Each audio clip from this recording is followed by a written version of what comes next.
और अब हमारे साथ manasjaiswal.com के मानस जायसवाल और एंजल ब्रोकिंग के फंड मैनेजर मयूरेश जोशी जुड़ चुके हैं। आप दोनों का ही स्वागत है। सबसे पहले मयूरेश, आपसे एक राय लेना चाहता हूं। बाजार पर इस समय जिस तरह से हम देख रहे हैं, कल की करीब 280 पॉइंट की सेंसेक्स की गिरावट के बाद आज भी देखिए 180 अंक नीचे ट्रेड कर रहा है। करीब 500 पॉइंट की गिरावट हो चुकी है 2 दिन अगर जोड़ के चलें तो। क्या लग रहा है बाजार कितना और नीचे आ सकता है?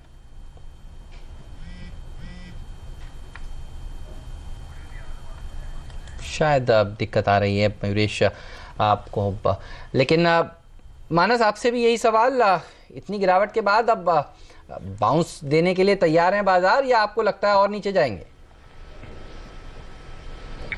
देखिए, सबसे इम्पोर्टेंट ये है कि कल निफ्टी ने 7500 का सपोर्ट ब्रेक किया था और आज मॉर्निंग सेशन में ही निफ्टी ने 7400 का जो सेकंड सपोर्ट था उसको ब्रेक किया है। मैं समझता हूँ कि ट्रेंड निगेटिव है और कहीं ना कहीं जो पिछले लोस थे 7240 के, निफ्टी वो टेस्ट करने की कोशिश कर सकता है। इसलिए अगर आज कोई उछाल मिले और निफ्टी 7410 7420 की रेंज में आए तो मैं समझता हूँ कि वो एक बढ़िया सेलिंग अपॉर्चुनिटी रहेगी, जिसमें आपको 7470 के ऊपर अपने स्टॉप लॉसेस रखने हैं। उम्मीद बहुत ज़्यादा है कि निफ्टी एक बार अपने जो पिछले लोज है 7240 उसको टेस्ट करने की कोशिश करेगा। तो ये पुराने लोस की तरफ बढ़ता हुआ दिख रहा है बाजार और ये बड़ी दिक्कत की बात है इस वक्त बाजार के लिए। लेकिन अब राय लेना चाहता हूं उस स्टॉक पर जहां पर आज सबसे बड़ा कट आया है, सबसे बड़ी कमजोरी आई है। मानस, क्रॉम्पटन ग्रीव्स 120 का लो बनाया है, 129 का इस वक्त भाव चल रहा है। मैं फ्यूचर्स के लेवल की बात कर रहा हूं। ये बताएं क्या ट्रेड करना चाहिए, खास तौर से उन ट्रेडर्स के लिए जो फंसे हैं? अगर उनकी तेजी की पोजीशन है तो क्या इन लेवल्स पर निकल जाए या थोड़ी बहुत उछाल मिल सकती है? देखिए, आज के क्रैक को देखने के बाद यहाँ पर कोई रिकमेंडेशन देना थोड़ा मुश्किल है। सबसे इम्पोर्टेंट ये है कि 150 बहुत ही अहम सपोर्ट था, क्योंकि 150 पिछले 1 साल से स्टॉक वहाँ पर सपोर्ट ले रहा था और आज 150 का लेवल वॉल्यूम्स का ब्रेक करना डेफिनेटली निगेटिव है स्टॉक के लिए। फिलहाल के लिए मैं समझता हूँ कि आपके पास अगर स्टॉक है तो एक बार होल्ड करें। आज के जो लोज हैं 120 रुपए के आसपास, उसको अपना स्टॉप लॉस बनाएं। देखिए, जब वॉल्यूम्स, अगर हम एक क्रैक देखते हैं और वहां पर काफी अच्छे वॉल्यूम्स आते हैं तो थोड़ी उम्मीद बढ़ जाती है कि एक छोटा सा बाउंस बैक देखने को मिले। तो मेरी राय में 120 का स्टॉप लॉस लगाएं। एक बाउंस बैक मिले जब स्टॉक 140 या तो 145 के लेवल्स को टेस्ट करने की कोशिश करे तो वहां पर डेफिनेटली निकलने की सलाह रहेगी, क्योंकि उसके ऊपर अगर आप चार्ट्स पे देखेंगे तो 150 बड़ा हर्डल दिखता है, उसको ब्रेक करना मुश्किल होगा शायद स्टॉक के लिए।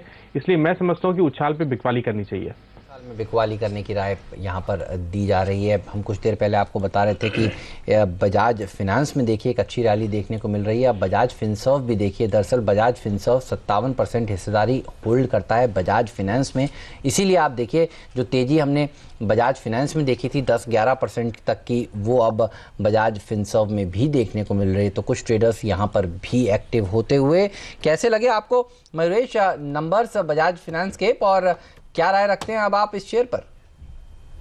नहीं, मुझे आई थिंक एक्सेप्शनल परफॉर्मेंस था। ऑपरेशनली अगर हम देखें तो आई थिंक एसेट क्वालिटी में आई थिंक सुधार देखने मिल गया। अगर हम एसेट्स अंडर मैनेजमेंट की बात करें, and I have not looked at the numbers ये क्वार्टर में, लेकिन Q2 में लगभग आई थिंक 38-39,000 आउट करोड़ पे था। और जो इनका कंज्यूमर ड्यूरेबल फाइनेंसिंग का बिजनेस है ये काफ़ी रोबस्ट है। There branching out into rural business as well और इन्वेस्टमेंट एडवाइजरी में भी। तो मुझे लगता है आई थिंक जो इनकी ब्रांचिंग आउट चल रही है, जो इनका नेटवर्क एक्सपेंशन है, जैसे इनके रिटर्न रेशियोज है, ROE around 1.6%, return on equity close to 9.6-9.8%। मुझे लगता है I think best in class return ratios if you compare it with similar peers. अगर M&M फाइनेंशियल की बात करें तो काफी खराब प्रदर्शन था, मद्देनजर रखते हुए रूरल परफॉर्मेंस और रूरल स्पेंडिंग जो आने की उम्मीद नहीं है। Clearly I think Bajaj finance के नंबर्स स्टैंड आउट परफॉर्मेंस है, but clearly valuation is something that I will be a little bit worried about. Valuation थोड़े हेडविंड से बन सकते हैं, इसलिए आई थिंक जो रिकमेंडेशन मेरा बार बार रहता है बजाज फाइनेंस पे, आई थिंक बिल्कुल होल्ड करें स्टॉक को, but I think fresh level पे बाइंग ना करनी चाहिए, because I think the valuation is a little bit too steep. तो फिलहाल खरीदारी करने के लिए थोड़ा इंतजार कर ले, स्टॉक भागा हुआ है, करेक्शन में खरीदारी करें। लेकिन ट्रेडर्स की डिमांड पर कुछ स्टॉक्स पर रिकमेंडेशन हमारे एक्सपर्ट्स की तरफ से आती हुई दिख रही है। कृणाल दायमा ने भेजी है IDBI बैंक पर सलाह, बिकवाली की राय है उनकी 54.60 के लक्ष्य के साथ, और उन्हें लगता है स्टॉप लॉस 58-80 का रखना चाहिए। वहीं HCL इन्फो पर भी कुछ ट्रेडर्स ने राय मांगी थी और वहां पर भी कुणाल की राय यही है कि आप बेच कर निकल जाएं हफ्ते भर के लिए। 35.50 तक के लक्ष्य हैं। स्टॉप लॉस तो खैर ये कैश का स्टॉक है, तो आपके पास डिलीवरी है तो ही आप पोजिशनली बेच पाएंगे। तो अगर आपके पास है डिलीवरी तो फिर एक बार की बेच सकते हैं, ये कुणाल की राय है। तो ये इस वक्त, और अगर आप भी किसी भी तरह कोई भी शेयर पर अपनी राय लेना चाहते हैं, जानना चाहते हैं, तो आप हमें इस नंबर पर मैसेज करें, व्हाट्सएप करें 7045220000।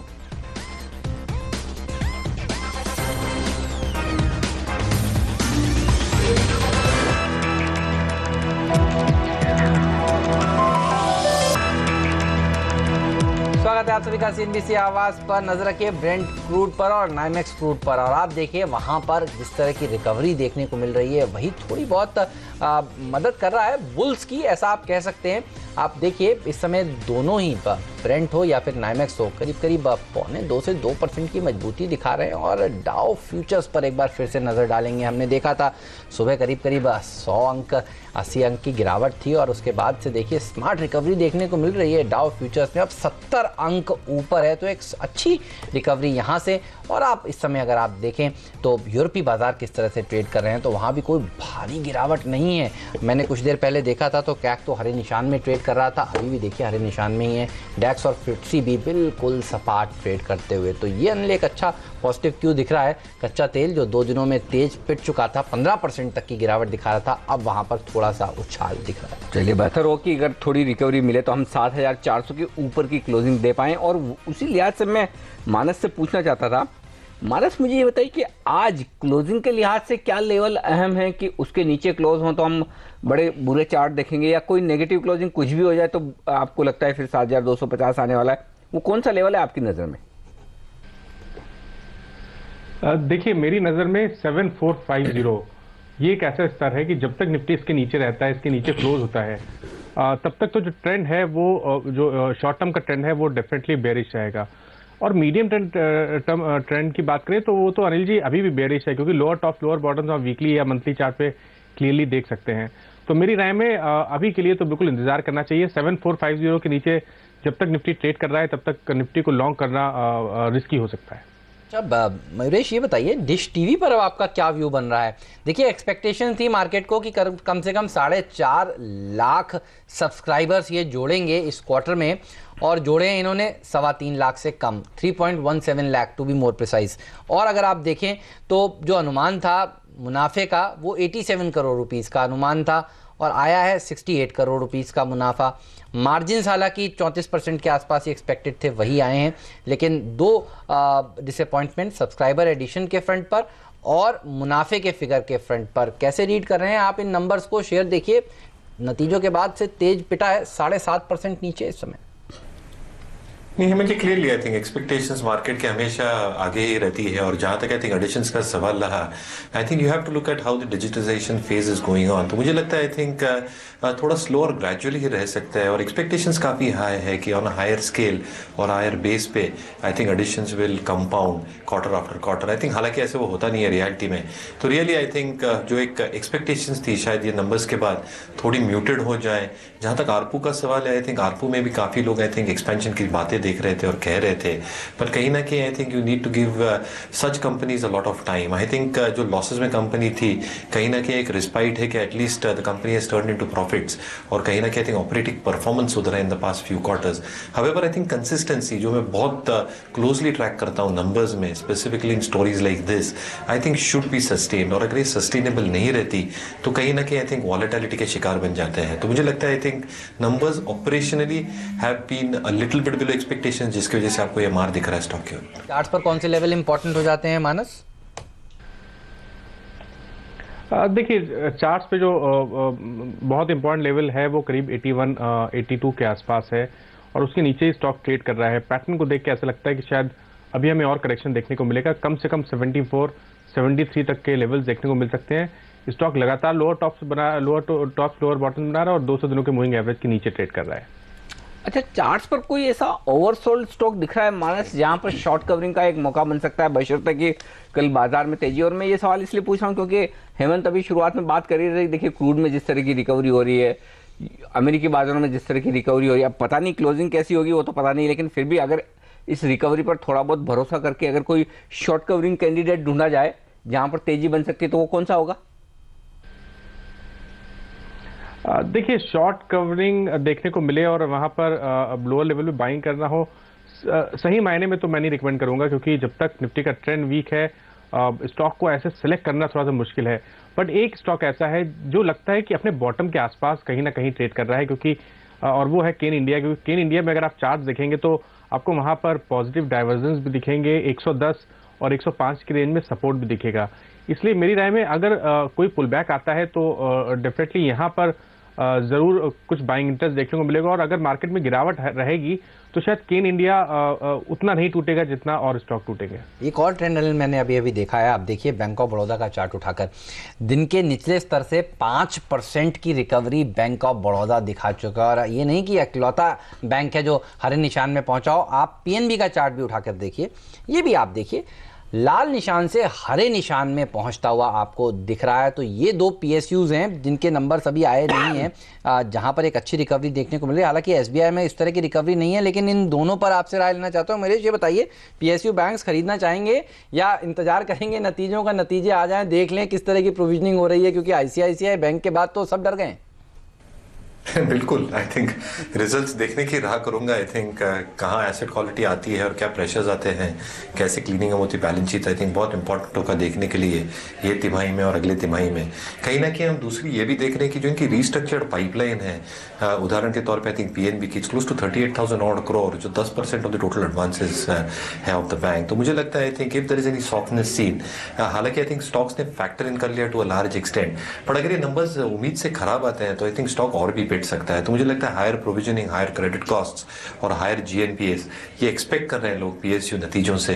तो clearly I think wait for the results to come through. Okay, तो रिजल्ट्स का इंतजार करें, ज्यादा बेहतर होगा। लेकिन हमारे ट्रेडर्स डिमांड कर रहे हैं कुछ स्टॉक्स के बारे में जानने की, और रवि सिंह जो हैं एसएमसी ग्रुप के, उन्होंने भेजी है अपनी रिकमेंडेशन। हिम्मत सिंह का सीड, इस स्टॉक पर राय मांगी है हमारे दर्शकों ने, और उनका ये मानना है कि खरीदारी की जाए इसमें 185 के स्टॉप लॉस के साथ 200 रुपए के लक्ष्य के लिए। वहीं वोखार्ड एक और स्टॉक है जो काफी वोलेटाइल, यहां पर भी तेजी का इरादा है रवि सिंह का। कह रहे हैं कि 1150 के स्टॉप लॉस से आप तेजी करके चलें 1250 के लक्ष्य के लिए। ये राय है स्टॉक्स ट्रेडर्स डिमांड पर इन स्टॉक्स पर। और इस बीच कुछ और एक्शन आपकी स्क्रीन पर एनसीडीएक्स पर सोने का किस तरह का कारोबार होता हुआ दिख रहा है वो आपको बता दें। थोड़ी सी रिकवरी सोने में इस वक्त देखने को मिलेगी, 90 रुपए के आसपास की, 26,700 के आसपास के लेवल से। जी हाँ, बाजार देखिए इस साल खराब प्रदर्शन दिखा रहा है और सोना काफ़ी अच्छा प्रदर्शन दिखा रहा है। जनवरी से अब तक देखिए बेहतरीन रैली सोने में देखने को मिली है। चलिए इस सब पर बात करेंगे और बात करेंगे कुछ और इंटरेस्टिंग आइडियाज़ की, ऐसे स्टॉक्स जिस पर आपकी नज़र होनी चाहिए कल के लिहाज से, ऐसी कंपनियां जिनके नतीजे कल आने वाले हैं, ये सब बात करेंगे अपने एक्सपर्ट से ब्रेक के उस पार।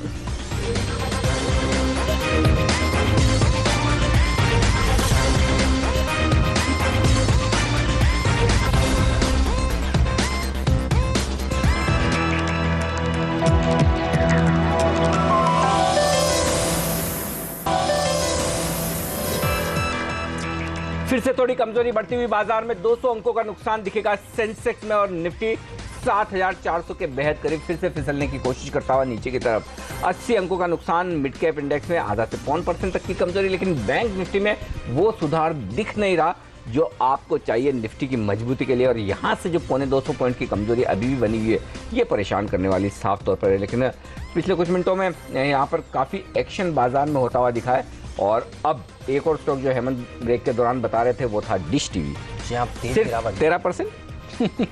आजकल क्रॉम्पटन जिस हिसाब से गिरा है, आप सिर्फ कह सकते हैं क्रॉम्पटन में तो 22% की गिरावट है।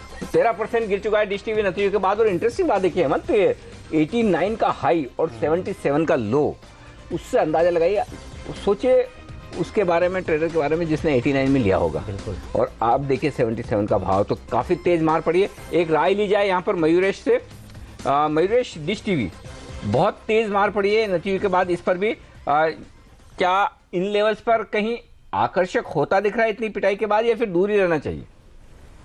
क्लियरली जैसे मैंने मेंशन किया ब्रेक के पहले अनिल जी, आई थिंक दूर ही रहना चाहिए। और क्लियरली आई थिंक जो परफॉर्मेंस है, आई थिंक कंसिस्टेंसी आने के लिए बहुत जरूरी है। और जो आंकड़े का सवाल है, स्पेसिफिकली सब्सक्राइबर बेस की हम जहाँ तक बात करते हैं, या core numbers in terms of how ARPUs and margins are panning out, कहीं ना मुझे लगता है आई थिंक कहीं ना कहीं स्टिकीनेस और लंपीनेस 1-2 क्वार्टर तक और भी जारी रह सकती है।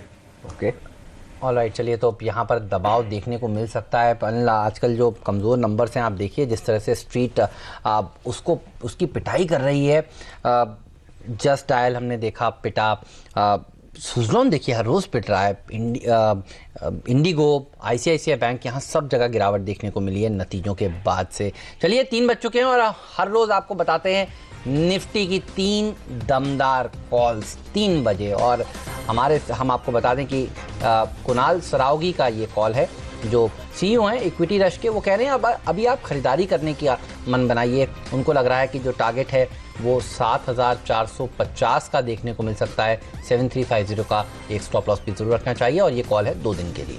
हेम सिक्योरिटीज के head of research Manoj Sachdeva भी खरीदना चाहते हैं निफ्टी और उनका स्टॉप लॉस 7360 आज के लो के आसपास और 7500 का उन्हें लगता है एक बार लक्ष्य फिर से हासिल हो सकता है अगले 2 दिनों में। मानस जायसवाल हमारे साथ है, उनकी भी कॉल ले ली जाए। बताइए मानस, तेजी या मंदी? बिल्कुल मंदी करेंगे अनिल जी। जैसा मैंने पहले बताया कि जब तक निफ्टी 7450 के नीचे ट्रेड कर रहा है तब तक लॉन्ग नहीं करना चाहिए। इसलिए मेरी राय में यहाँ पर एक सेल कॉल लेना चाहिए जिसमें टारगेट 7240 रहेंगे, 7250 रहेंगे 3 से 5 दिन के। और मैं समझता हूँ कि 7475 का आप स्टॉप लॉस रखें तो बेहतर रहेगा। ओके, और इस समय आप बाजार पर नज़र डालिए अनिल, जो गिरावट है वो गहराती हुई दिख रही है आखिरी कुछ मिनटों में। अब आप देखिए 7362 ये था आज का लो और इसके पास जाने की कोशिश कर रहा है। 250 अंक नीचे इस समय सेंसेक्स ट्रेड करता हुआ 75 अंक की गिरावट निफ्टी में देखने को मिल रही है। और बैंक निफ्टी जो सुधार के संकेत दिखा रहा था, अब आप देखिए वहां पर वापस से बिकवाली होती हुई नजर आ रही है। 200 पॉइंट का बड़ा कट बैंक निफ्टी में देखने को मिल रहा है। ट्रेडर्स की मांग पर हम बार बार आपके सवाल पूछ रहे हैं अपने एक्सपर्ट से। प्रिसीजन इन्वेस्टमेंट सर्विसेज के किरण यादव मान रहे हैं कि रिलायंस पावर में आपको बिकवाली ही करनी चाहिए। जी हाँ, रिलायंस पावर ये वो स्टॉक है जो बार बार आप लोगों ने हमसे पूछा है व्हाट्सएप के जरिए। अभी हम आपको दोबारा से नंबर बताएंगे, आप उसको नोट करिएगा और अपने सवाल पूछिएगा। वहां पर टारगेट दे रहे हैं हमारे एक्सपर्ट रिलायंस पावर पर 44 का, स्टॉप लॉस रखिए 48 का। और जेपी एसोसिएट्स में भी बिकवाली की ही राय है। 10 के नीचे ये पहुंच चुका है। देखिए शेयर जनवरी सीरीज़ में और अब टारगेट्स जो इसके आ रहे हैं फरवरी सीरीज़ में ₹7.55 के आ रहे हैं। ₹8.80 का एक स्टॉप लॉस भी आपको ज़रूर रखना चाहिए। चलिए ये व्हाट्सएप नंबर नोट कर लीजिए जल्दी से, 7045220000। ये है वो व्हाट्सएप नंबर जहां पर अगर आप सवाल हमसे पूछेंगे तो वो सवाल सीधा हम अपने एक्सपर्ट को भेजेंगे और इस शो में शामिल करेंगे। ट्रेडर्स डिमांड पर शेयर आपको बताते रहेंगे। ओके, और इस बीच बाजार जैसा कि मानस उम्मीद लगाकर बैठे थे गिरेगा, गिरता नजर आ रहा है।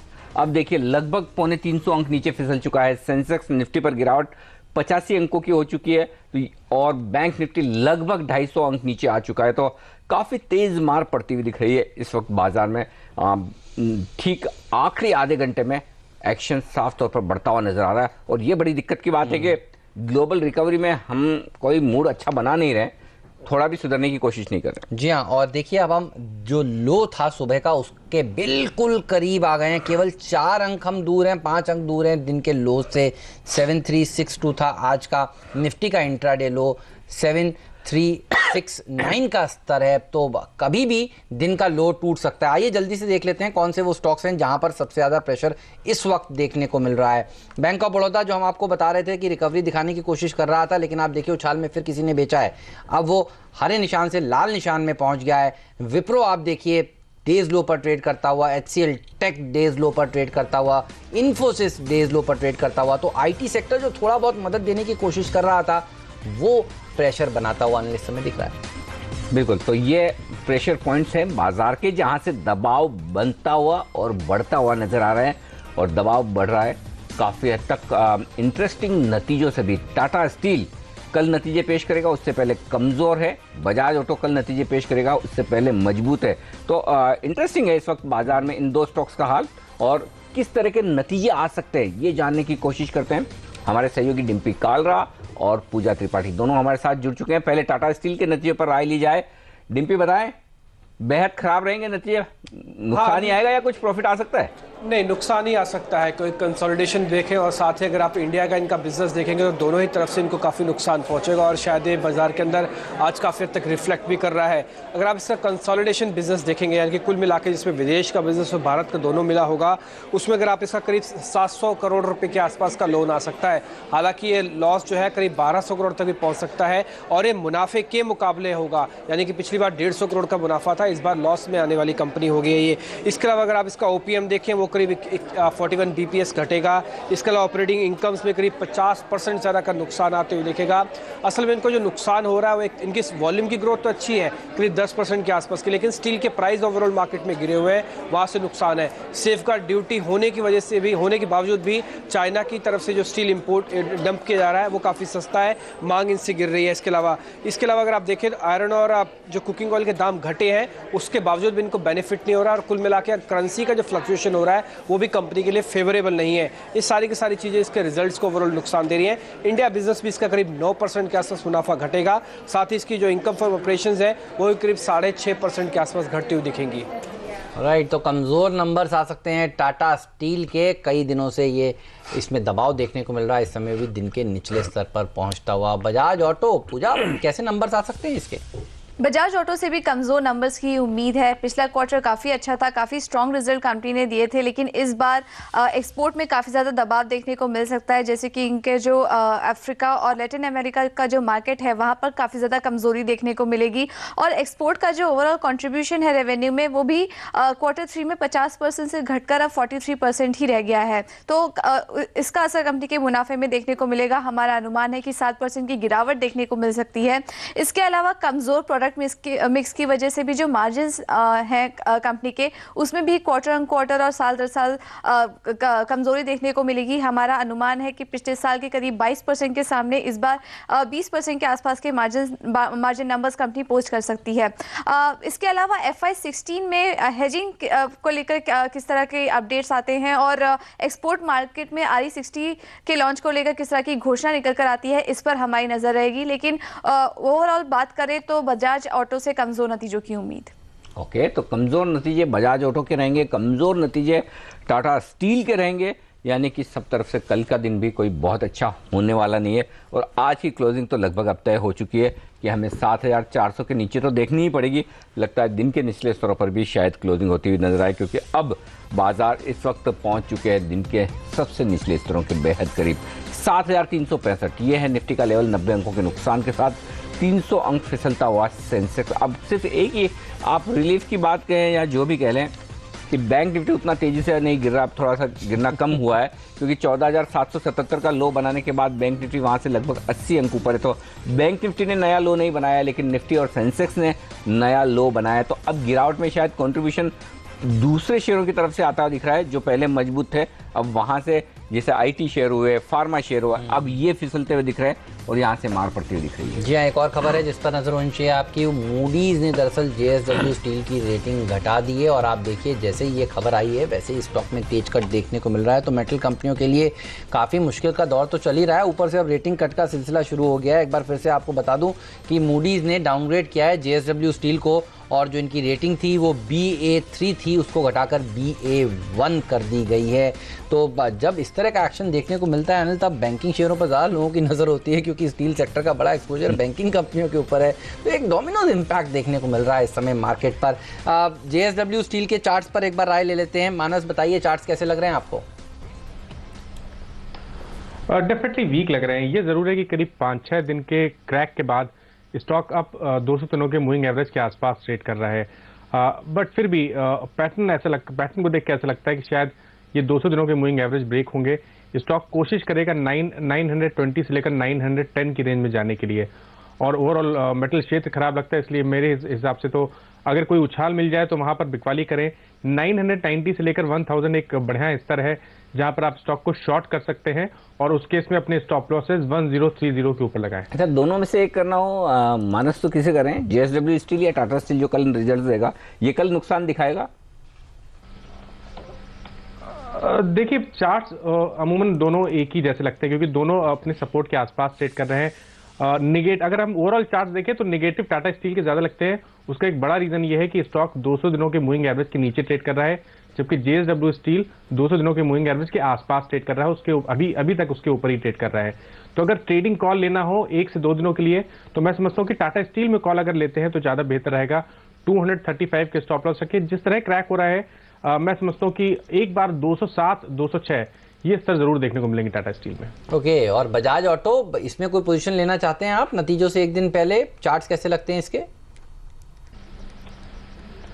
देखिए आज एक पॉजिटिव साइन जरूर दिखा था, जबकि कल भी हमें एक पॉजिटिव साइन दिखा था जब स्टॉक 200 दिनों के मूविंग एवरेज के ऊपर निकला था, लेकिन वहां पे थोड़ा सा प्रॉफिट बुकिंग देखने को मिला। आज हमने फिर से एक रैली बनते हुए देखी स्टॉक में, स्टॉक फिर से 200 दिनों के मूविंग एवरेज के ऊपर निकला, लेकिन आज फिर वो उसके ऊपर सस्टेन नहीं कर पाया। तो ऐसा लगता है कि कहीं ना कहीं 2375 से लेकर 2400 एक बड़ा हार्डल है बजाज ऑटो के लिए, और जब तक ये ब्रेक ना करे यहाँ पर ना ही लॉन्ग नहीं बनाने चाहिए। और मैं समझता हूँ शॉर्ट बनाने के अभी मौके नहीं है, क्योंकि जिस तरह higher top higher bottom daily chart पे बनना शुरू हुए हैं, ऐसा हो सकता है एक छोटी गिरावट के बाद जब स्टॉक 2300 के आसपास आए तो वहां से फिर से खरीदारी देखने को मिले। ओके, तो फिलहाल बजाज ऑटो पे ये राय 2350 का लेवल इस वक्त बाजार में नया लो बन चुका है। आज दिन का 325 अंक अब नीचे फिसल चुका है।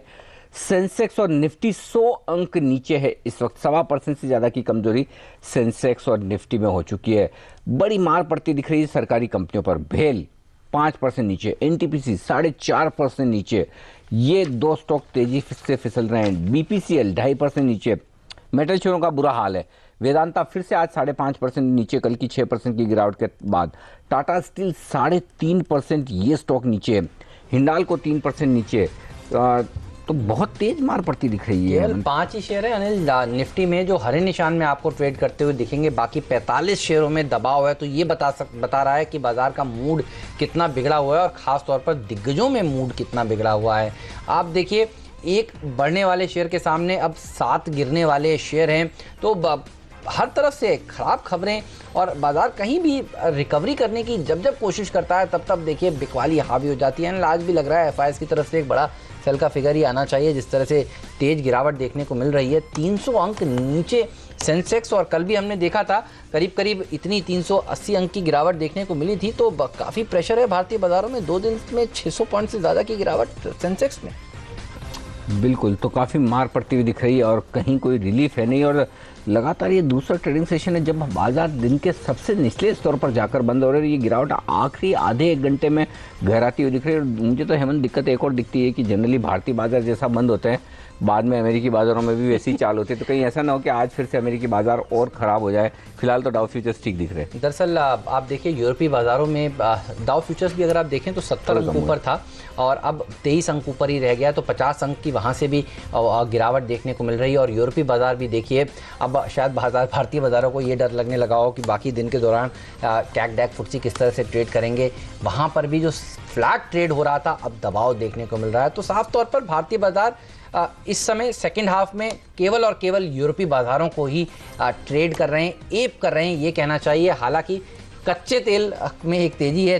$33 पर ब्रेंट इस समय ट्रेड कर रहा है, वहाँ से कोई संकेत लेने की बात नहीं हो रही है। आप देखिए यूरोपीय बाजारों को साफ तौर पर एक एपिंग हो रही है, नकल हो रही है। जितनी गिरावट वहाँ पर, उतनी गिरावट यहाँ पर देखने को मिल रही है। ऐसे में आप इस समय देखें सेंचुरी, मतलब 100 अंक नीचे इस समय निफ्टी ट्रेड करता हुआ दिख रहा है। चलिए एक राय लेते हैं क्रॉम्पटन ग्रीस। अब जाते जाते मयूरेश या मानस से पूछते हैं। मानस, खरीदना चाहेंगे? कल क्या बाउंस देखने को मिलता है? जनरली हम देखते हैं जिस दिन बहुत तेज गिरावट होती है, अगले दिन थोड़ा सुधार देखने को मिलता है शेयर में। क्रॉम्पटन में क्या वो सुधार कल दिखेगा या और पिटेगा ये शेयर? देखिए, ट्रेंड नेगेटिव हो चुका है, बट आज के वॉल्यूम्स को देख के ऐसा लगता है कि एक छोटा सा बाउंस बैक आ सकता है। बट उस बाउंस बैक पे मैं नहीं समझता लॉन्ग करके चलना चाहिए, क्योंकि जिस तरह के चार्ट्स बने हैं मैं समझता हूँ कि 140 के आसपास फिर से दबाव देखने को मिलेगा। मेरे हिसाब से उछाल पे बिकवाली करनी चाहिए, ना कि इस क्रैक पे खरीदारी करनी चाहिए। ओके, तो ये राय है फिलहाल उछाल में बिकवाली करने की, खरीदारी का तो भूल ही जाए तो बेहतर है। ये राय मानस की बहुत साफ है, मंदी ही करनी है बस। चलिए, लेकिन आज आपके लिए कहां मौके हैं आखिरी ट्रेड करने के, जहां कल सुबह आपको एक रिवर्सल ट्रेड मिले, यानी कि BTST या फिर STBT। जेके दोषी SKS माइक्रो में खरीदारी करके जाना चाहते हैं 562 के लक्ष्य के लिए। 543 का एक स्टॉप लॉस लगाने की राय है दोषी साहब की तरफ से यहाँ पर। वहीं यस बैंक जो आज का स्टार परफॉर्मर कहा जा सकता है निफ्टी का, यहाँ पर भी खरीदारी करने की राय है दोषी साहब की तरफ से। उन्हें लगता है 792 कल दिख सकता है। 776 के स्टॉप लॉस से आप यस बैंक में भी तेजी करें तो बेहतर होगा। प्रभुदास लेदर की वैशाली पारेख को लगता है कि खरीदारी करनी है तो आपको फार्मा शेयरों में करनी चाहिए और उसमें कैडला हेल्थ केयर उनको पसंद है। टारगेट देख रही हैं वो 330 का, 310 का स्टॉप लॉस रखने की बात भी कही है। साथ ही रिलायंस इंडस्ट्रीज में भी वो कह रही हैं कि बाय साइड की पोजीशंस बनाइए। 995 के टारगेट्स कल के सत्र में देखने को मिल सकते हैं। 960 का एक स्टॉप लॉस भी आपको जरूर रखना चाहिए। यहाँ पर आपको एक डिस्क्लोजर भी देना चाहूँगा, CNBC आवाज़ जो चैनल आप देख रहे हैं इस समय, उसका स्वामित्व और प्रबंधन दोनों ही दरअसल रिलायंस इंडस्ट्रीज के साथ है, पास है। मानस जायसवाल हमारे साथ हैं। मानस, BTST करना चाहेंगे या जो आप करने के लिए पिछले कुछ दिनों से जाने जा रहे हैं STBT वही करेंगे? नहीं, बिल्कुल STBT करेंगे। उसका कोई BTST करने का भी कोई रीजन समझ में नहीं आता है। जहां तक बात STBT कॉल की है, पहला तो अशोक लेलैंड रहेगा। देखिए, बड़ा इंटरेस्टिंग चार्ट है कि पिछली बार हमने जब क्रैक देखा था तो स्टॉक ने 200 दिनों के मूविंग एवरेज पे सपोर्ट लिया और वहां से स्मार्ट रिकवरी देखने को मिली थी। बट उस रिकवरी में हर्डल जो 95 का था, स्टॉक वो क्रॉस नहीं कर पाया और आज जब सेलिंग प्रेशर आया तो स्टॉक अपने 100 दिनों के मूविंग एवरेज के नीचे फिसल गया है। इसलिए मेरी राय में ये वापस हमें करीब 200 दिनों के मूविंग एवरेज को टेस्ट करने की कोशिश करता हुआ दिख सकता है। इसलिए टारगेट में और स्टॉप लॉस थोड़ा रिवाइज करूंगा। 15 मिनट में काफी सेलिंग प्रेशर आ गया है। 82 का टारगेट आप सेट करेंगे और स्टॉप लॉस 89 का रखेंगे। और दूसरा जो कॉल रहेगा सेंचुरी टेक्सटाइल का। देखिए, सेंचुरी टेक्सटाइल करीब 3-4 मंथ से अगर आप देखेंगे तो करीब 490 के आसपास बड़ा सपोर्ट देखने को मिला था। बार बार वहां पर आने के बाद रिकवरी देखने को मिली थी, पर अल्टीमेटली आज उसने ये सपोर्ट ब्रेक किया है तो बहुत ही क्लियर निगेटिव संकेत है स्टॉक के लिए। मैं समझता हूँ कि 465 का टारगेट सेट करके चले और 496 का स्टॉप लॉस लगाए। ओके, तो ये राय STBT कॉल्स के तौर पर सेंचुरी में शॉर्ट करने की। जो नतीजे आज आने वाले हैं लेकिन अब तक आ नहीं पाए, उन नतीजों पर नजर डाल लें। कुछ लिस्ट मेरे सामने है जो नतीजे आज आने वाले। हेक्सावेयर अभी तक नहीं आया लेकिन स्टॉक पहले ही 3% नीचे। एपटेक 3.5% नीचे। बजाज फिनसर्व, क्योंकि बजाज फाइनेंस के नतीजे दमदार आए, 3% ये ऊपर दिख रहा है। एल्डर फार्मा, ग्रीव्स कॉटन, ये कुछ एक और स्टॉक हैं जो आज अपने नतीजे पेश करने वाले हैं, शायद बाजार बंद होने के बाद आए। जेम फाइनेंशियल, KC इंटरनेशनल, यहाँ पर भी नतीजों का इंतजार है। ओरिएंटल सीमेंट, मोतीलाल ओसवाल और फाइजर, ये स्टॉक है मेरी लिस्ट में जहाँ पर नतीजे आने वाले हैं। IOC के नंबर्स भी अब तक नहीं आए हैं तो वो नतीजे भी बाजार बंद होने के बाद आएंगे और पहली ऑयल मार्केटिंग कंपनी होगी जो अपने नंबर्स पेश करेगी, जिसके दम पर अब लोग फिर ये सोचेंगे कि BPCL, HPCL अगले हफ्ते किस तरह के नंबर्स पेश करने वाली है। 12 तारीख को उनके नंबर्स आएंगे। लेकिन IOC नतीजों से पहले कोई ट्रेड लेना चाहते हैं महेश, क्या एक्सपेक्टेशंस है? कच्चा तेल गिरना तो वैसे इनके लिए on the face of it positive होता है, अच्छे नंबर्स आएंगे या फिर यहाँ पर भी डिसअपॉइंटमेंट हाथ लगेगा? नहीं हेमंत जी, आई थिंक आपको क्रूड की मूवमेंट और इनका जो प्रोसेसिंग टाइम होता है उसका जो एक लैग होता है प्रोक्योरमेंट एंड प्रोसेसिंग, उसमें भी समय लगता है। इसलिए I think there would be some element of inventory losses coming through. हालांकि आई थिंक जो पारादीप की कमीशनिंग हुई है, I think once this starts functioning on the next 2 quarters, मुझे लगता है अच्छा खासा आई थिंक जिनका कॉम्प्लेक्सिटी इंडेक्स है 12.2, उसकी वजह से जो इबिटा मार्जिन है वो FY16 एंड और FY17 में अच्छी तरह से आई थिंक देखने मिल सकते हैं। तो we are expecting 300 bips sort of jump in the EBITDA margins. 2.1% जो पोस्ट किए थे FY15 में, close to around 5.5% bye FY17। तो क्लियरली आई थिंक नतीजे थोड़े सॉफ्टर साइड पे रह सकते हैं। आई थिंक जो GRMs की हम बात करें उसमें थोड़ा सुधार देखने मिल सकता है क्वार्टर ऑन क्वार्टर बेसिस पे, but clearly I think the stock will remain soft, क्योंकि जैसे क्रूड बिहेव कर रहा है और जैसे क्रूड की वॉलेटिलिटी है, आई थिंक वो नंबर शायद इनके inventory losses gains at least for this quarter in the coming quarter play out हो करें। अब ये जानकारी आती हुई कि शायद IOC भी 12 तारीख को ही अपने नंबर्स पेश करे, BPCL, HPCL के साथ ही उनके नतीजे आए, ये खबर इस समय आती हुई। और कुछ स्टॉक्स जिनके मैं नतीजों की लिस्ट पढ़ रहा था उसमें Thomas cook, TD power system और स्वराज ऑटो, ये 3 और कंपनियां हैं जिनके नतीजे आज आने वाले हैं लेकिन अभी आना फिलहाल बाकी। तो ये और 3 कंपनियां इस लिस्ट में आप ऐड कर सकते हैं। तो काफ़ी कुछ छोटी कंपनियों के नतीजे अभी बाजार में आना बाकी है। 7350 ये है निफ्टी का लेवल, बेहद करीब उसके पास आ चुका है। अब देखना ये होगा कि क्या इतनी ख़राब क्लोजिंग के बाद कल के लिए कोई उम्मीद रखनी चाहिए या फिर मुश्किल भरा वक्त है। लेकिन एक और स्टॉक जो अब तेज़ी से फिसलता हुआ दिख रहा है वो है भेल। मयूरेश, कैपिटल गुड्स शेयरों में मार काफ़ी पड़ी है, चाहे वो क्रॉम्पटन का साइड इफेक्ट कर रहे हैं, फिर वोल्टास गिरा, भेल अब गिर रहा है, एल&टी के रिजल्ट्स में भी कोई खास बात तो थी नहीं। क्या ये स्टॉक्स ऐसे वैल्यूएशन पे हैं कि अब यहाँ से खोने को कुछ नहीं है, या फिर अभी भी दूर रहेंगे, नहीं खरीदेंगे आप? आई थिंक थोड़ा वेट एंड वॉच ही करूंगा अनिल जी। क्लियरली अगर हम एक मैक्रो पर्सपेक्टिव लें तो कहीं ना कहीं आई थिंक ऑर्डर फ्लोज अभी भी सॉफ्ट है। सारे मैनेजमेंट आई थिंक यही दर्शा रहे हैं, और जो भी ऑर्डर्स आ रहे हैं I think they are not coming at the rate that one will expect. दूसरी बात आई थिंक जो एक वीकर एग्जीक्यूशन ट्रेंड हमने देखा है specifically in the case of BEL, I think ये कंटिन्यू हो सकता है। तीसरी बात आई थिंक जो नेट वर्किंग कैपिटल रिक्वायरमेंट्स है ये अभी भी काफी हाई है। चौथी बात specifically in the case of BEL I think depleting order book है, कैश पोजीशन थोड़ी डिप्लीट हो रही है। हालांकि in the past few quarters Telangana side से आई थिंक काफी अच्छे ऑर्डर्स मिले थे, बट मुझे लगता है I think execution issues largely will still plague bells balance sheet.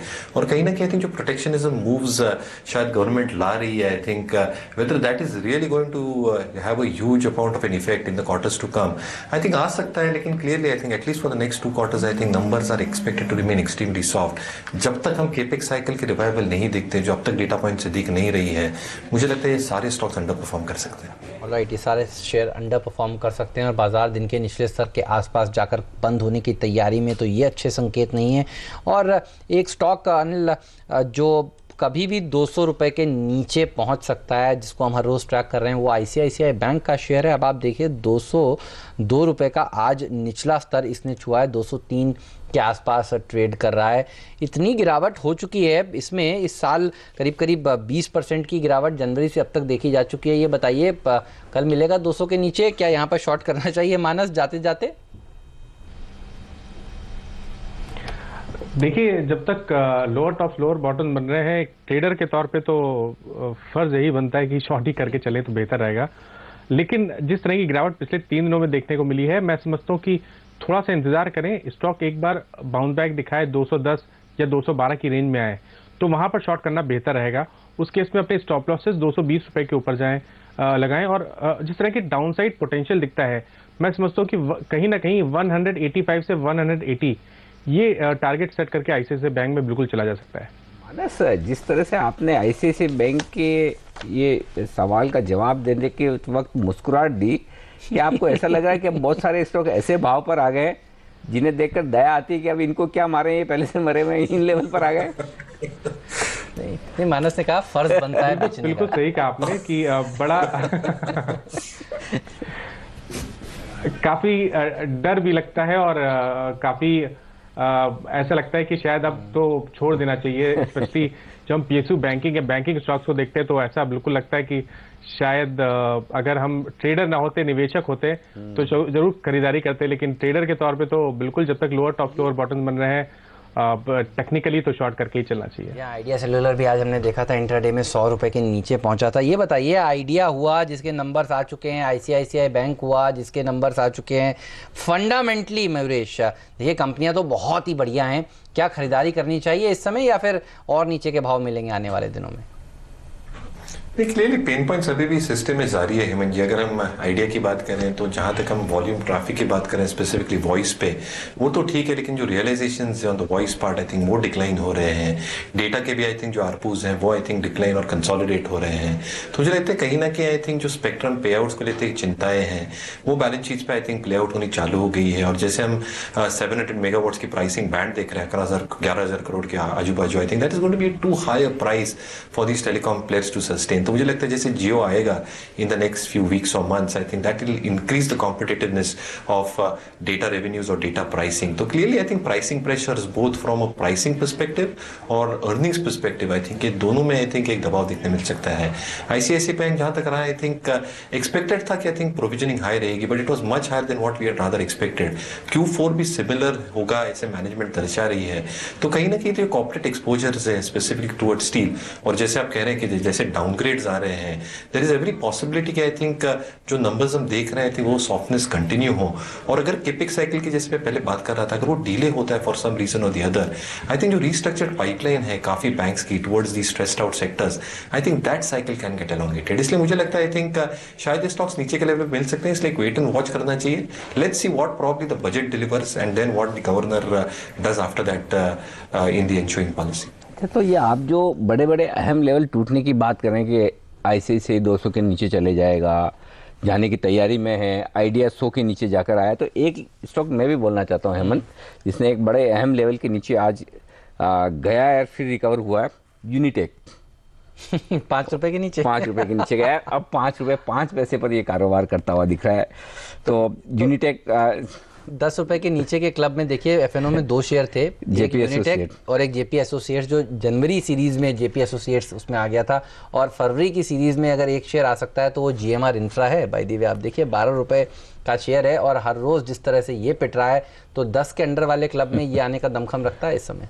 चलिए, कुछ कुछ वायदा कारोबार के स्टॉक भी ऐसे हैं जो बड़े अहम लेवल के नीचे ट्रेड करते हुए दिख रहे हैं। यहाँ पर मार पड़ती हुई दिख रही है। वो कई बार लोग कहते हैं कि यूनिटेक का भाव एक ज़माने में उतना चलता था जितनी आजकल ब्रोकरेज लगती है, वो प्राइस आ गई है। मयूरेश, डीएलएफ ने नंबर्स अच्छे दिए, लेकिन क्या कहीं कॉन्फिडेंस लौटता है क्या कहीं रियल एस्टेट शेयरों में पैसा लगाने का, कि एक तिमाही की परफॉर्मेंस के बेसिस पर तो कुछ करना ही नहीं चाहिए? नहीं अनिल जी, अगर आप डिटेल्स में देखें तो आई थिंक नंबर्स इतने अच्छे नहीं थे। कहीं ना कहीं आई थिंक जो वन टाइम गेन इन्होंने बुक किया था, I think that probably split on the balance sheet. और जहां तक फाइनेंस कॉस्ट की बात करें तो they've still come at around 672 odd crores compared to 658 odd crores। So I think finance cost is still ruling high. Pre sales के हम अभी तक आई थिंक कोई मूवमेंट देख नहीं रही है। Net date is still around 21,350 odd crore mark. तो क्लियरली मार्केट्स देखना चाहता है आई थिंक जो डीलेवरेजिंग की बातें कर रहे थे स्पेसिफिकली इनकी कमर्शियल और डेंटल बिजनेस में, इसमें क्या होता है और probably what happens probably in terms of demand supply जो सुधरने की आई थिंक कोई साइंस नहीं दे रहा है specifically in the markets where it operates, Noida और गुड़गांव। सो आई थिंक जो स्टॉक का एक अंडर परफॉर्मेंस है शायद जारी रह सकता है एटलीस्ट फॉर अ क्वार्टर और टू। बिल्कुल, डीएलएफ के नंबर्स कमजोरी भरे ही थे। आप देखिए जो बिक्री का आंकड़ा था वहां पर दबाव देखने को मिला। तो सुबह जो थोड़ी बहुत उछाल देखने को मिली थी, जो पहले से शॉर्ट पोजीशंस बनी हुई थी, वो कवर होने के बाद अब देखिए दिन के निचले स्तर पर या फिर नेगेटिव साइड पर ही क्लोज होने की तैयारी देता हुआ ये शेयर। लेकिन आज डिश टीवी की जिस तरह से डबल डिजिट में पिटाई हुई है, ये काफ़ी चिंता में डालने वाली बात है। अब आप देखिए 13% नीचे जाकर ये शेयर बंद हो रहा है। 77 रुपए के लेवल अनिल, मुझे याद है जब पिछले क्वार्टर में इसके नंबर आए थे तो 100 रुपए के ऊपर का ये भाव हुआ करता था। और अब उसके बाद कुछ फंड रेजिंग भी हुई थी कंपनी के द्वारा, और उसके बाद अब आप देखिए जिस तरह से नंबर्स कमज़ोर आए हैं, ये शेयर आज क्रॉम्पटन ग्रीस के बाद सबसे ज़्यादा एफएनओ में पिटने वाला शेयर बन गया है। बेहद बड़ी मार पड़ती हुई दिख रही है। जहाँ पर बढ़े हुए ओपन इंटरेस्ट के साथ जो गिरावट आती दिख रही है उनमें सबसे ज़्यादा क्रॉम्पटन 45% ओपन इंटरेस्ट में बढ़ा था। 64 लाख शेयर नए जुड़े हैं क्रॉम्पटन में। तो उससे आप अंदाज़ा लगा सकते हैं कि कितने भारी भरकम वॉल्यूम के साथ आज ये गिरावट आती दिखी। यानी कि कई लोगों ने आज एक बात पक्की है कि क्रॉम्पटन ग्रीस को अपने पोर्टफोलियो से राइट ऑफ कर दिया होगा, ये साफ तौर पर दिख रहा है इस बीच। लेकिन एक और स्टॉक है जिसे कमोबेश हर ब्रोकरेज हाउस की राय खरीदारी की है, मारुति 1% नीचे 3850 पर आ गया है। यहाँ पर भी मैं देख रहा हूँ ओपन इंटरेस्ट 8-9% बढ़ा है। यहाँ पर भी जबरदस्त शॉर्ट पोजीशन बनती दिख रही है। 4500 रुपये से ये स्टॉक नॉन स्टॉप गिरता हुआ दिख रहा है, जबकि सबकी राय खरीदारी की है। चार्ट देखिए आप 15 दिन का, महीने भर का, आपको अंदाजा लग जाएगा। मयूरेश, खरीदने का वक्त आ गया या 3500 कुछ और निचले स्तरों का इंतजार किया जाए? और निचले स्तरों का अनिल जी, और क्लियरली मुझे लगता है जैसे नई इनकी लॉन्च आ रही है, इसका एक रिस्पांस देखना बहुत जरूरी होगा। Baleno has done exceedingly well, लेकिन जैसे नंबर्स आए थे प्रॉब्ली आई थिंक वो थोड़े एनकरेजिंग नहीं थे, क्योंकि जैसे शोरूम्स एक्सपैंड कर रहे हैं वो मार्जिन पे प्रेशर ला रहा है। इन्वेंट्री का जैसे इनको एक सॉर्टिंग करनी पड़ेगी, I think that is also one aspect to be looked at. और तीसरी इंपॉर्टेंट बात येन की, अगर yen appreciates from the current level in this quarter, शायद मार्जिन पे एक एडिशनल प्रेशर आ सकता है। इसलिए आई थिंक मैं क्लोजली मॉनिटर करूंगा ये 3-4 चीजें, monthly sales data, yen appreciation and probably the going forward of the management। Dow futures पर नजर रखिए, बाजार बंद होने वाले हैं और डाउ फ्यूचर्स में जो 80-90 पॉइंट की तेजी आधे घंटे पहले देखने को मिल रही थी, देखिए अब वो पूरी तरह से गुल हो चुकी है। 10 अंक की गिरावट देखने को मिल रही है। तो एक स्मार्ट रिकवरी के बाद अब डाउ फ्यूचर्स में ऊपरी स्तरों से थोड़ा सा दबाव देखने को मिल रहा है और उसी का खामियाजा भारतीय बाजारों को भी भुगतना पड़ रहा है इस समय। और अब आप देखिए यूरोप के बाजार भी दबाव में ही कारोबार करते हुए। वोखार्ड एक और ऐसा स्टॉक है जहां पर आपकी नज़र होनी चाहिए। आप देखिए वोखार्ड में जिस तरह का एक्शन इस समय देखने को मिल रहा है, वोखार्ड का भाव लाने की कोशिश करेंगे। और अब आप देखिए 7% नीचे है ये स्टॉक इस समय। तो ये एक और बड़ा कैजुअलिटी जो 15-20 मिनटों में होती हुई दिख रही है। हालांकि दूसरे फार्मा स्टॉक्स देखिए मजबूत हैं, कैडिला। एक दो मैं और बताना चाहता हूँ। जिंदाल स्टील एंड पावर 7% नीचे, जेट एयरवेज 7% नीचे, रिलायंस पावर 7% नीचे। तो इस दौर में पावर से जो कंपनियों पर मार पड़ती हुई दिख रही है, जो आखिरी 5 मिनट में जिंदाल स्टील एंड पावर, जहाँ स्टील और पावर दोनों ही परफेक्ट कॉम्बिनेशन है मंदी करने के। वो स्टॉक 7% नीचे, अभी टूटा है, ये दोपहर से ही टूट रहे हैं, ये एक और JSW एनर्जी 7% नीचे, रिलायंस पावर 7% नीचे। तो पिछले कुछ मिनटों में यहाँ पर भी गिरावट काफ़ी गहराती हुई दिख रही है। अनिल अंबानी ग्रुप के कुछ शेयरों पर नजर रखिए जहाँ पर तेज मार पड़ती हुई दिख रही है। रिलायंस पावर के अलावा रिलायंस कम्युनिकेशन देखिए 5.5% पर नीचे है और 55-56 रुपये की रेंज में आ गया। आरकैप ये 4% नीचे, रिलायंस इंफ्रा 3% नीचे। इनफैक्ट ये सारे स्टॉक्स आज काफ़ी मार दिखाते हुए नजर आ रहे हैं, लेकिन पिछले कुछ सेकंड्स में थोड़ी रिकवरी आती दिख रही है। थोड़ी निफ्टी में खरीदारी हुई है 7,350 के लो से 7,373 तक निफ्टी किसी ने खींचा है। ये एक खरीदारी होती हुई दिखी। थोड़ी सी लगता है आखिरी मिनटों में कुछ शॉर्ट कवरिंग हुई होगी जिसके चलते, क्योंकि 74 मेरे यहाँ निफ्टी फ्यूचर्स का लो है 7375। हालांकि निफ्टी फ्यूचर्स में ज़्यादा कोई खास खरीदारी नहीं दिखी मुझे, लेकिन कैश मार्केट में हमने जो निफ्टी का लो देखा 7350, बंद आते आते हुआ 7373। लेकिन मुझे लगता है कि जो एवरेज प्राइस आएगी वो 7,355-60 के आसपास ही आनी चाहिए, उससे ऊपर आएगी इसकी संभावना कम है। और आज की गिरावट भारी भरकम वॉल्यूम के साथ आई। ये एक और नेगेटिव फैक्टर कि 2,42,000 करोड़ का कारोबार हमने किया। महज 200 शेयर मजबूत बंद होने में कामयाब हुए और 1330 शेयरों में आज नुकसान के साथ कारोबार हुआ। एक ही सेक्टर है जिसने सबसे अच्छा प्रदर्शन आज के दिन दिखाया है। अगर आप देखें निफ्टी में तो आप पाएंगे HUL, ये वो स्टॉक था जो मदद कर रहा था आज बाजार की भी, और डाबर, गोदरेज कंज्यूमर, ब्रिटानिया, ये कुछ और ऐसे FMCG नाम हैं जो आज बेहतरीन प्रदर्शन दिखाने में कामयाब रहे। तो बाजार जब कमज़ोर होता है तो ये कुछ डिफरेंसेस हैं जहां पर लोग खरीदारी करते हैं और ऐसा ही आलम आज के सत्र में देखने को मिला भी है। मानस तो का व्यू साफ है, बिकवाली करना चाहिए इस समय। मानस, अब ये बताइए आज की क्लोजिंग देखने के बाद अब नया लेवल नीचे के स्तर पर कौन सा दिख रहा है आपको? देखिए, अगर कल की बात करें तो शायद 7310 तक के स्तर देखने को मिल सकते हैं। इसलिए अगर कल मॉर्निंग में हमें यहीं कहीं शुरुआत देखने को मिले तो मैं समझता हूँ कि एक सेल कॉल लेंगे जहां आपके स्टॉप लॉस करीब 7410 के ऊपर रहेंगे। 8,310 कल का लेवल, और उसके बाद मानस को कहते हुए थोड़ा सा हिचकिचाहट हो रही। मानस 7,240 बोलने ही वाले थे, आप रुक गए, राइट? नहीं, वो टारगेट तो मैंने पहले भी आपको बताया कि वो टारगेट टेक्निकली बनता है, बट कल के लिए अगर इंट्राडे की बात करें तो फिलहाल के लिए 7310 पे ध्यान। 3 दिन से अनिल देखिए 0.25% की गिरावट देखी जा चुकी है। तीसरे दिन लगातार भारतीय बाजार लाल निशान में बंद हो रहे हैं। बढ़ने में वक्त लगता है और गिरने में इतनी जल्दी से गिरते हैं। तो क्योंकि हम बस अभी इस वक्त मार्केट बंद हुई हैं, एक बार अमेरिकी फ्यूचर आपके सामने फिर से रख लें किस तरह का कारोबार वहाँ हो रहा है। पूरी की पूरी बढ़त गंवाते हुए अमेरिकी बाजार। और इंटरेस्टिंग बात यह है, मैं बार बार जो हेमंत कह रहा हूँ कि हमारे बाजारों को वो फॉलो कर रहे हैं। पहले हम गिरना शुरू हुए, डाउ फ्यूचर्स बाद में गिरना शायद शुरू हुए। तो कुल मिलाकर माहौल खराब है ग्लोबल मार्केट्स का और वहाँ से सपोर्ट मिल नहीं रहा। लेकिन वक्त है हमारे एक्सपर्ट से विदा लेने का। मयूरेश और मानस, शुक्रिया आखिरी सौदा में आज हमारे साथ जुड़कर बाजार और तमाम स्टॉक्स पर अपनी राय हमारे साथ शेयर करने के लिए। लेकिन देख लेते हैं स्टॉक 2020, जहां बाजार कैसा भी रहे, कितना भी वोलेटाइल हो, ऊपर बंद हो या नीचे, हमारे कैप्टन शानदार परफॉर्मेंस देते हैं और आज की परफॉर्मेंस आपके सामने।